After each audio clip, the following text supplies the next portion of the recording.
our first client payment was just as low as 2000 rupees. And today we even have clients paying us in lakhs and stuff. So through that journey that we have gone through in last 4 years, I have seen competition at all the paces. So even today, if you want to go back to get a project of, let's say, 2000 rupees, 5000 rupees, there are 10 people more who are trying to get that project. Okay? Even today, maybe we are a mid-size agency. So there are maybe 20 more mid-size agencies who are trying to get that project. It's not like only big agencies get good clients. If you have done some good work, or if you are being able to show good work, there has been some good clientele in our portfolio, and they have started with us very small. And as we started showing them results, they skyrocketed their whether you say ad budget or their entire contract or something like that. So how do these big agencies become big? I mean, all of a sudden, within just 1 day or 2 days, they don't become big. So this is how everyone goes through the journey. Joining us on today's podcast is Scale Delight's founder Ujjwal Singh. The founder of this digital marketing agency will tell you about how he pivoted from engineering to marketing, what the challenges of a new company are, the road to getting the first few clients, garnering talented people when starting out, and the difference between marketing in the pre-digital and the post-digital era. A few weeks back, we had Prachi Bali on the show, who was the national head of one of India's leading marketing agencies. After watching this podcast, you'll have a great understanding of corporate life versus the entrepreneurial life in the field of marketing. So hit that subscribe button and the post notification bell and join us for today's podcast.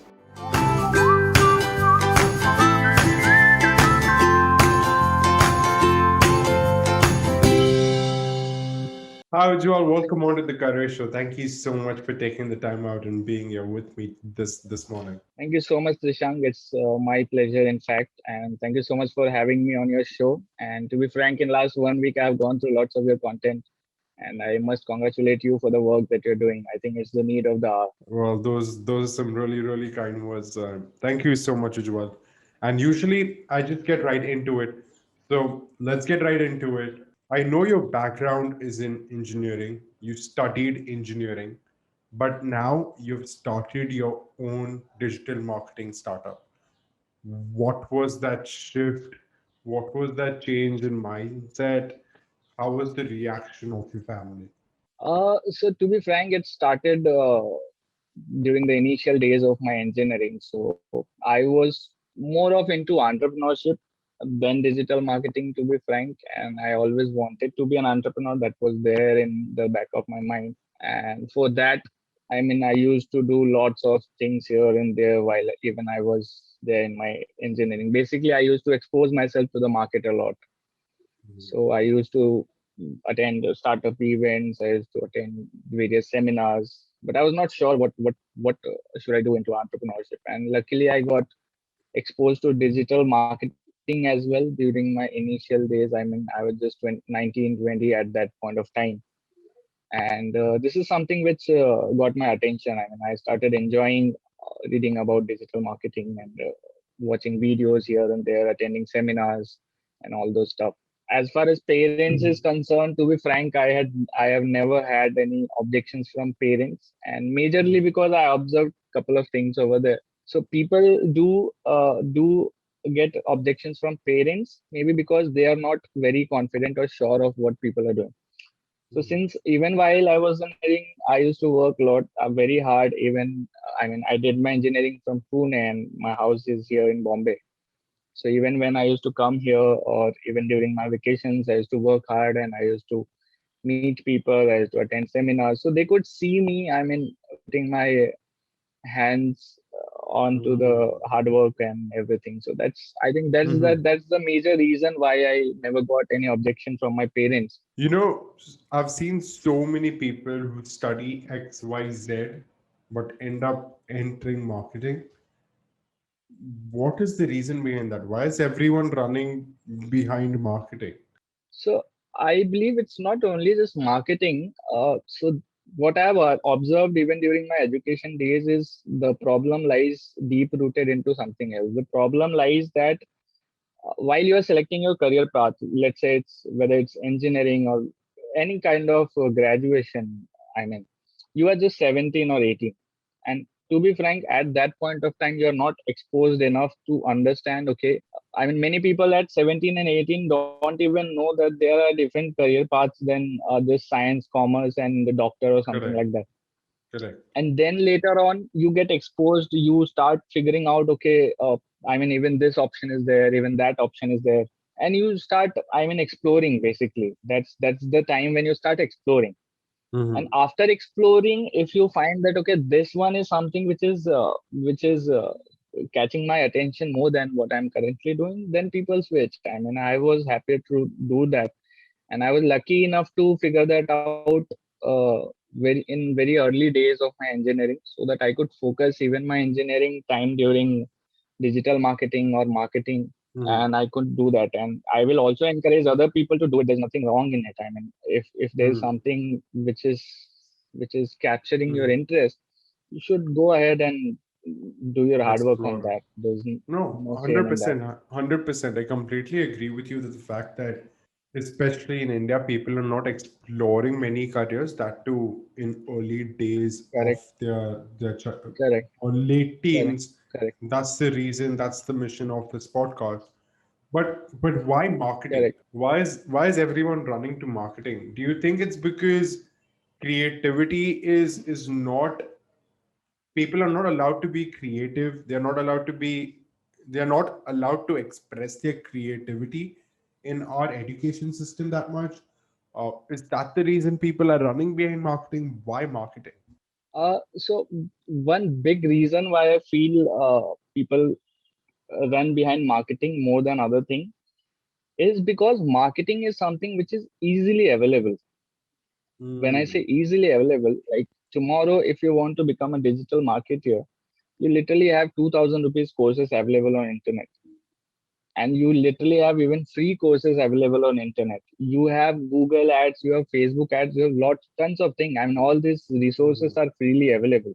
Hmm. So what I think people at a young age think that okay, so if you want to become, let's say, a financial analyst, you will have to do a course. If you want to become a coder, you will have to maybe do a course or something. But if you want to become a marketer, everything is free to you.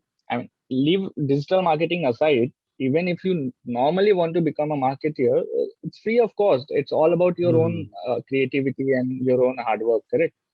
So Hmm. I think this is one big reason why even right now lots of people do fall into digital marketing. But mind you, I mean digital marketing or even for that matter marketing to the extent what I have understood is a lot more than just some courses and just some.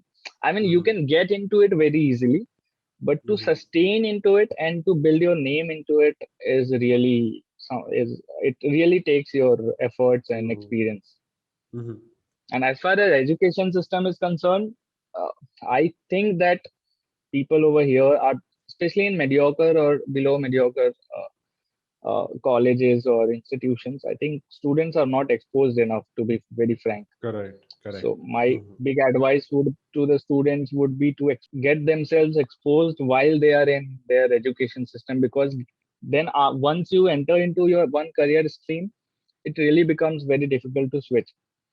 So whatever experiments, whatever exposures that they want to get into, they should get it while they are in college, while they are studying. But talking about skills, you brought up skills, Yeah, one thing I want to ask you, like we've been discussing, you studied engineering. correct. Has that ever been a hurdle in the fact that you never went to learn marketing in college at university? Have you ever given that a thought? So to be frank, there are two ways of looking at it. See, one way of looking at it is I did my engineering and maybe I wasted my 4 years. But the other way of looking at it is, I mean, engineering is just not what I have understood from engineering. It's not just about, I mean, reading books and scoring marks. It's more of about like persistence. It's more of about it. It gives you a great sense of, I mean, how you work hard or something that you don't like. Still, you are doing that with a great courage and everything. That is one way. Second thing, yes, I mean, like you said that I did not pursue my education. I had that option, to be very frank, to pursue my Exactly. education further. To Mm. pursue my education further, even after engineering, whether I could have done MBA in marketing or something like that. But since I was exposed so much into the market, as I told you, when I passed from engineering, so I was very confident enough that I don't need another degree, I mean, to prove myself. And I thought that I will rather learn practical way. I mean, directly getting into market, failing there, and I mean, I will learn that way rather than actually going and doing another degree and then coming out and then doing something. So this was my way. This is something which I prefer, the practical way of learning. So that's why I started right after my college, and that's how I all the learnings that I have got till date is completely based on practicalities. I'm personally a huge advocate of personal and practical learning as well. But that being said, the kind of information you learn at universities never goes to waste as well. So the fact that you did engineering is completely an added bonus for you as well. So yeah, I'm a big believer of practical learning like you are.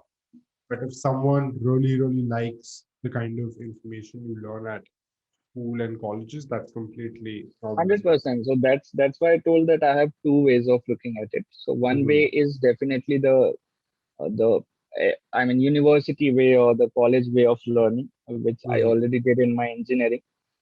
And the second way is, I mean, a practical way of learning. So I had like two things to choose from, like whether I go the first way or the second way. I went the second way, but not necessarily the first way is not good or not good enough or Correct. something like that. It's Hmm. just that I prefer the second way of learning and from the practical stuff. But Ujjwal, you also mentioned that this space is not only about the online courses, and Uh-huh. marketer is way more than that. Correct, correct. That being said, the competition in this space is huge as well. There have been Right, right, very big marketing agencies who have correct. already been in the business for years now.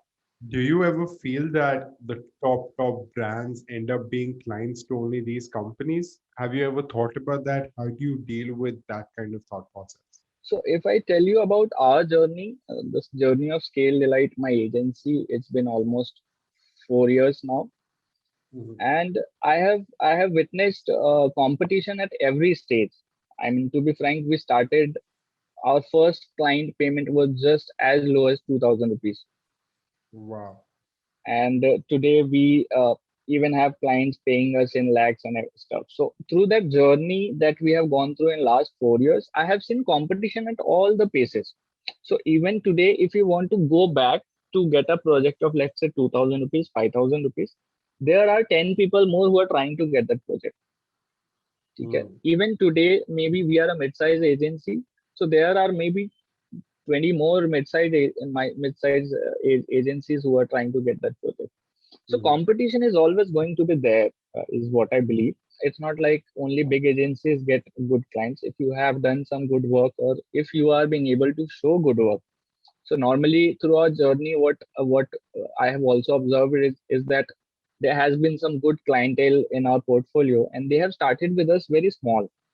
Mhm. And as we started showing them results, they skyrocketed their whether you Correct. say ad budget or their I mean entire Mm. contract or something like that. So how do these big agencies become big?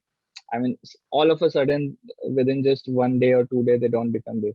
So this is how Mm. everyone goes through the journey. So I think even we have to go through that journey, and we are already going through that journey to, I mean, get to that level. And yes, I mean, there are different types of clients in the market. So whether it is a Mm. small client or a big client or something like that, it's all about whom you are tapping. But let's focus a little more on how do you deal with this competition, right? You clearly answered that there is competition, and it's a process, and you're just following that process with scale delight. How do you deal with that competition in your mind at times? See, one way which I have figured out for dealing with a competition is have a have a niche or have a USP for yourself. Like one USP of Scale Delight is that we are being known in the market for performance marketing, right? So like performance marketing is as simple as if you put in 5 rupees, you are expecting 15 rupees out of it over a XYZ period of time. So that's how we are placing ourselves. And right now, I also believe that performance marketing is going to stay there for long because, especially because of COVID scenarios and everything. I mean, people are more into, since the businesses has gone down, people are more into कि भाई मैं इतना डालूंगा तो कितना मिलेगा kind of attitude, Mm-hmm. right? So this is one way where we have sidelined ourselves from typical digital marketing or typical social media agency to performance marketing agency. So Mm-hmm. that is one way which cuts down the competition. So we have won lots of contracts or projects because of this attitude or because of this kind of portfolios that we have. So Mm-hmm. let's say there is one company who is looking for a digital marketing agency and there are 10 agencies who are applying. So we won the contract because our approach towards the project is very much into performance marketing Performance. rather than Mm-hmm. just I mean many a times digital marketing is like कि आप social media भी कर लो, आप ads भी कर लो, आप ये भी कर लो, वो भी कर लो. But we are very much clear cut in our approach, whereas we only redirect the brands to a Mm-hmm. place where they get results out of it. So yeah, that Mm-hmm. is one way for us to cut down the competition. Now, Mm-hmm. I'm not saying that people who are pitching social media or people who are pitching other stuff are not doing good. So they can have their own way. So yeah, this is one way how you can cut down the competition.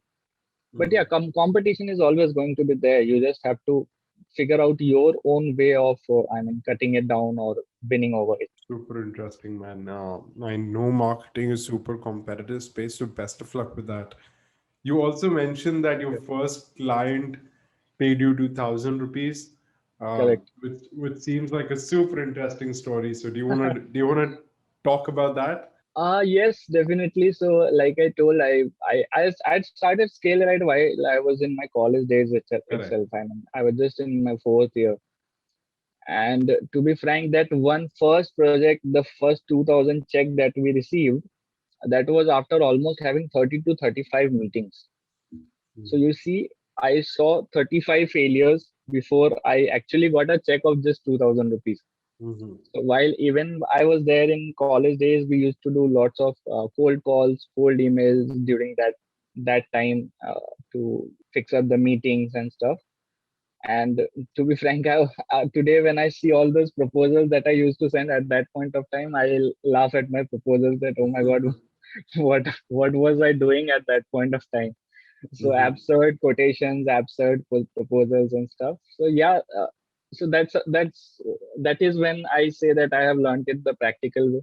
So yeah, that I mean there was one event where we went and there was one guy who was looking for digital marketing, and that's how I crashed into him and went to the meeting and got that 2000 check, and that was like the one of the happiest days of my life that I that I finally got one check for the work that I want to do. So yeah, Mm-hmm. that's the whole journey. You always just need that first kick, right? In the 2,000 rupees check, and that first brand was your first kick towards what you wanted to do.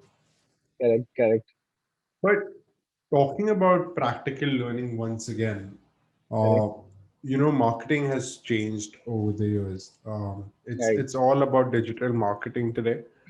But I'm Hmm. sure you would have done your research before getting started off in this field. Hmm. Have you learned anything from the legacy advertisement companies? The old way the advertising was done, has that Yeah, yeah. taught you anything? See, to be frank, I mean, these advertisements, the old advertisements, I mean, if you can recall, some of the ads were like, I think, Bisleri ads Mm-hmm. or Fevicol ads, or even for 100%. that matter, Coca-Cola ads and all those stuff. Mm-hmm. So, like you said, marketing is evolving. Now, today, you may not remember one particular campaign that has stayed in your mind for very long.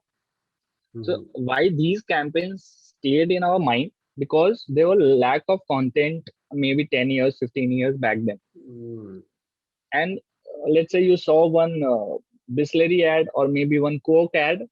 So you did not have any other content for next 3 years, 4 years. So that stayed in your mind. Mm-hmm. Nowadays, what is happening? Like content is changing every day, Mm-hmm. right? I'm not saying that people today are not making great ads. They're doing it. But like the cred ad you must have seen for Rahul Dravid, right? Correct. Mm-hmm. So that is one of a kind. But for Mm-hmm. how much time do you think that is going to stay in your mind? I mean, you will see another great company doing another great ad just, I mean, 10 days after the cred ad. Correct. So my point is the content is changing so quickly nowadays Mm-hmm. that, I mean, it's very difficult to stay in there for very long, and Mm-hmm. it's also important for companies to adapt to this quick change. And you Mm-hmm. just cannot do one ad and just sit over, like Red cannot do one ad and sit over कि अरे अच्छा ad एक बना दिया अब 2 साल के लिए नहीं बनाएंगे. You see they also launch like 5 10 more ads with different Mm-hmm. Correct. people and stuff. So yeah, learning is there from all these old ads. Definitely, they were like great ads being made. But yeah, in today's world, it is very important to adapt to this content Mm-hmm. change and be really quick with it. Because if you're not quick enough in today's world because of all this social media, digital marketing, Mm-hmm. then you would disappear in moments. So I think in today's world, it's a combination of both a Mm-hmm. great ad plus being quick and adaptable with it. Mm. As you mentioned the change in content and the increase in content, what I also feel is the increase in the number of platforms. So let's just take the example of Cred, right? You saw the Cred ad playing on television, you saw it on YouTube, you saw it on Instagram, you saw it through influencer marketing as well. Correct, correct. Initially, What it was just television and radio, but exactly? now you see, I mean, you're everywhere. I mean, Mhm. even if you open any other website on Google, you see the display ads being shown over there. Or even if Exactly. you're using a music app, maybe some Spotify or any music app or XY, you'll see that after one song, you will see that particular ad. So the impressions that they're getting is immense nowadays. I mean, they just get into your head. With that being said, what platform do you suggest the most to your companies? Is there one specific platform, or how do you choose the right platform to do this advertising, digital marketing? So this is a very dependent situation. I mean, it depends upon also while we onboard any of our client, we do a very thorough research before onboarding any client. That too without any charge or something like that, because we want to understand our clients and our industry better before actually we promise to start the work. So according to that research, we come to know that which platforms, like we also understand client goals. Let's say if their goal is generating more sales, more revenue. So then we put our research over ki, okay, for this particular industry, which platforms would be better? It could be Google, it could be LinkedIn, it could be Facebook or Instagram or something like that.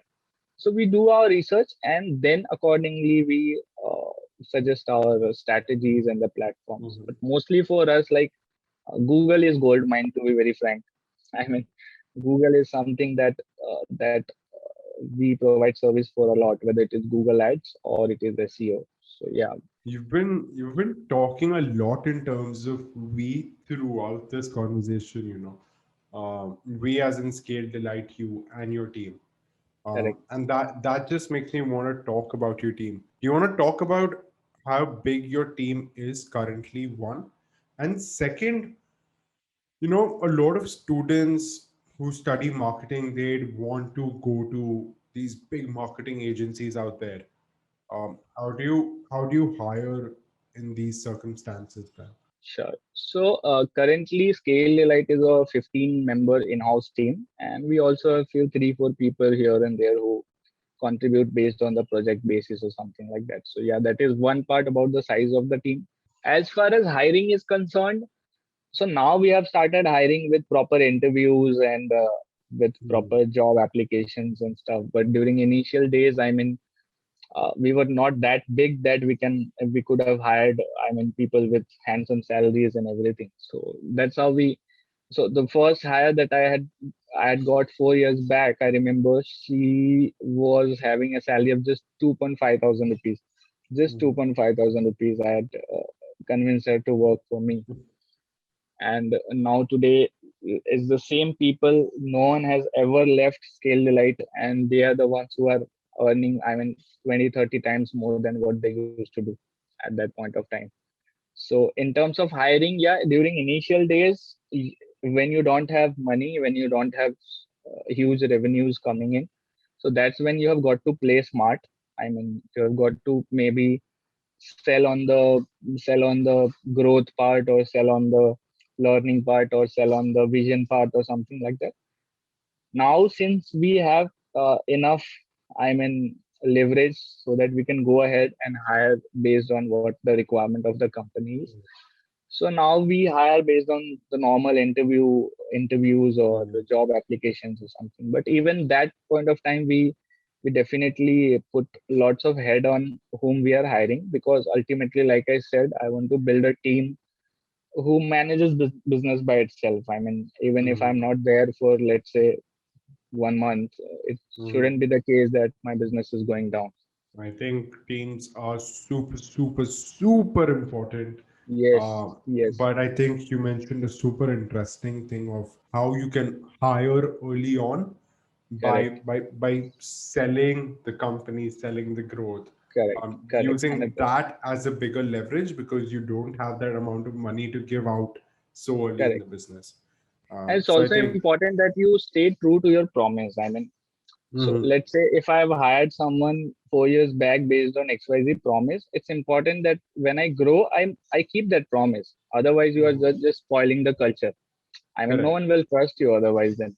Mhm. And if you're just short selling that, okay, मैं उनको क्यों अभी उतना growth दूँ, छोड़ो ये वो this that. Mhm. So ultimately, it's going to affect you somewhere. So you have to be Correct. true to your ethics, true to your company, true to 100%. people whom you have promised something. So that's how it goes.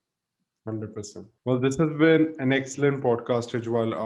Before we head to the end segment, I Yes, want to do a quick rapid fire section with you, which the I got. audience loves. Um, it's just something that the audience loves. I think Coffee with Karan has just made people love the Oh, rapid fire round. So, so let's get right sure, into it. sure. Okay, I'm Perfect. ready for it. Best college memory.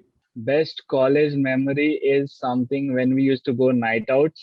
I mean, we just used to pick our bikes and used to go night outs for long. So yeah, that was the best college memory for me. The moment you knew marketing was it. It was in my fourth year when I actually made a concrete decision that I want to go ahead, and I just want to launch my agency right Mhm. after my college. So that Mhm. was the moment in my fourth year. The most annoying habits about clients in the marketing space. Especially in my space, a few clients are not patient enough to wait for the Mhm. results. So yeah, that Mhm. is the most. And they don't give you time to, I mean, execute your strategy. Misconceptions about entrepreneurs. That it's easy and it's, I mean, Mhm. all glory. Mhm. What do you love about running your business? I love the control that I have in my hand. Brands trying to act cool. Yay or nay? No, I believe in authenticity more than acting something like cool or something like that. Mhm. Meme culture affecting the marketing industry. Oh, I You. love that. Seriously, I myself am a meme lover. So I love, I mean, when memes comes into picture, even while the bigger marketing agencies or bigger companies catch hold of these memes. So I love it. Mhm. If not this, then what? Oh, damn. I seriously never had a second option. Uh, I mean, just like every other youngster in the country, I wanted to be a cricketer. So maybe cricket as one option, but I don't think about that now. Mm. Well, that was the rapid fire section. I hope you enjoyed it. I Yeah, hope you sure. It enjoyed was the great. questions. Let's move on to the end segment of the podcast, right? Sure. Where I want to talk to you about the future of Scale Delight. What's in Mhm. future for you? As far as future is concerned, to be frank, we plan lots of short-term goals. I mean, we may not have 10-year-old plans or 20-year-old plans, but we definitely have plans for, let's say, the month of August, for the month of September. or even for you can say next 3 years to 4 years plan. So for next 3 to 4 years, our aim is to become a 100-member team. That is the Mm-hmm. first thing. And if we become a 100-member team, definitely revenue grows and everything grows, and Mm-hmm. all of these things comes along with that. So yeah, that is one goal that we have. Secondly, we want to diversify. I mean, uh, we just don't want to be into digital marketing. We are also looking to diversify into building some products,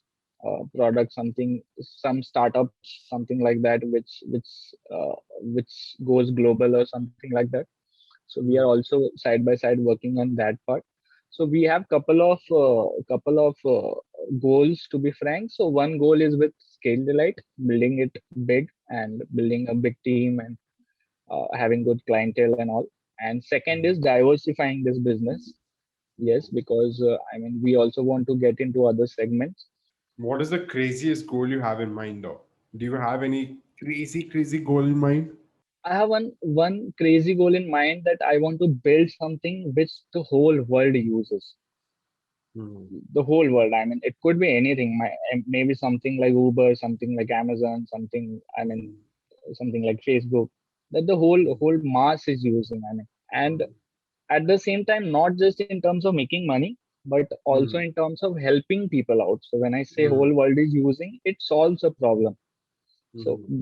that's one crazy goal that I always had in my mind, and it's still there. Well, goals are there so that people can be ambitious and they can work towards it. So I'm so glad you have that goal.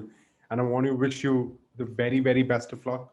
Before I let you go, I have one last question for you. And Sure. that is, what is one advice you wish you had received before you started your journey? There's one advice that I will like to give, maybe to people who are looking to pursue their career, or people who are in their college days, or who are students. Many a times what happens, what you do right now doesn't make sense to you. So let's say while I was in my college days, I used to attend startup events, I used to attend this that seminar. Even digital marketing was one thing I just attended out of nowhere. And today, because of that, maybe I may be having this company and the team and the growth that I'm having today. So many a times what you are doing right now doesn't make sense to you, but as long as you are doing it in the right direction, as long as you are upskilling yourself, as long as you are filling new information in your head, it will make sense to you.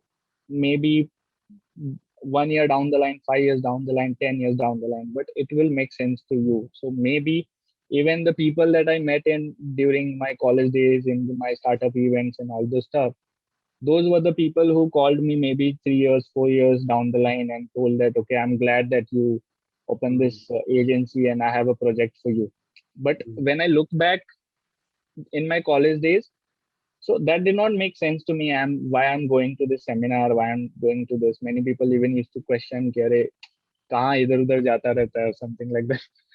But in long run, it makes sense. So my advice would be, I mean, to keep upskilling yourself, keep exposing yourself, and one day definitely it will make sense to you. I think that is a great advice to end on. So thank you so much, Ujjwal, for that. And thank you so much for coming on to the Career Show. Thank you for sharing the journey. Thank you so much, Prashant. It was a pleasure to have myself on your show. I hope you enjoyed this week's career discussion. Let me know your thoughts in the comment section. Also, don't forget to like, share, and subscribe. Your support means a lot.